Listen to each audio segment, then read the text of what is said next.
અરે કિસ્સો આવી ગઈ હિરલના ઘરેથી? કેમ ઉદાસ બેઠી છે? મમ્મી યાર મને એક વાત સમજ નથી પડતી. હું જોઉં છું અત્યારે હું મારી ફ્રેન્ડના ઘરે ગઈ હતી ને તો એ સાસુઓ બંને ભેગા રહે છે બરોબર, પણ તોય બંને પોતપોતાનું જમવાનું અલગ બનાવે છે. અને અત્યારે હું જોઉં છું મોસ્ટ ઓફ ઘરમાં આવું જ થઈ ગયું છે. ભેગા તો રહે છે સાસુઓ, પણ જમવાનું ને બધું કામ બધું પોતપોતાનું અલગ કરે છે.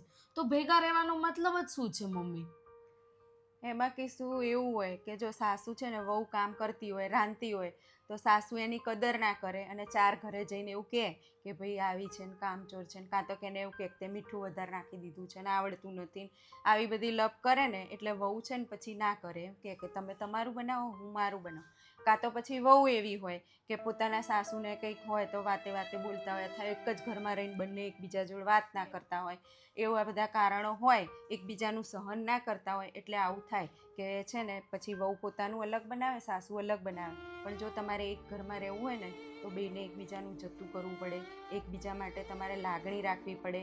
દીકરીએ સાસુને માં સમજવી જોઈએ અને સાસુએ વહુને દીકરી સમજવી જોઈએ, તો એ ઘરમાં ક્યારેય એવું ના થાય. પણ એકબીજામાં સહનશક્તિ હવે ઓછી થઈ ગઈ છે, એટલે પછી આવું થાય. એટલે પેલું કહેવાય છે ને કે તમે જેવું વાવશો ને એવું લણશો. એટલે આપણે એક જણ જો વ્યવસ્થિત હોય અને કરે કે ભાઈ ના ભાઈ એને જતું કરીએ આપણે, તો આવું ના થાય. પણ બંને લોકો પકડી રાખે વસ્તુને અને પછી બંને પોતપોતાનું ધાર્યું કરે ને તો એ ઘરમાં એવું જ થાય કે પોતપોતાનું અલગ જ બનાવવું પડે. ભલે ભેગા રહેતા હોય, દુનિયાને એવું લાગે કે ભેગા રહે છે, પણ રસોડા તો એમના અલગ જ હોય, અને રસોડા અલગ હોય ને એટલે એમના મને અલગ હોય.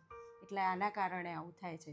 એટલે છે ને ઘરમાં ભેગા રહેતા હોય તો હંમેશા એકબીજાનું જતું કરવું પડે અને એકબીજાની લાગણી અને એકબીજાના કામને સમજવું પડે, તો રહેવાય ભેગું. સાચી વાત છે મમ્મી, મને એવું જ થાય યાર. આ લોકો આવી રીતે રહીને મતલબ જ શું છે? તો એના ભેગા કરતાં તો રહેવા, અલગ રહે તો હા, સારું, એવું છે. દૂર રહીને મન તો ભેગા રહે તમારા.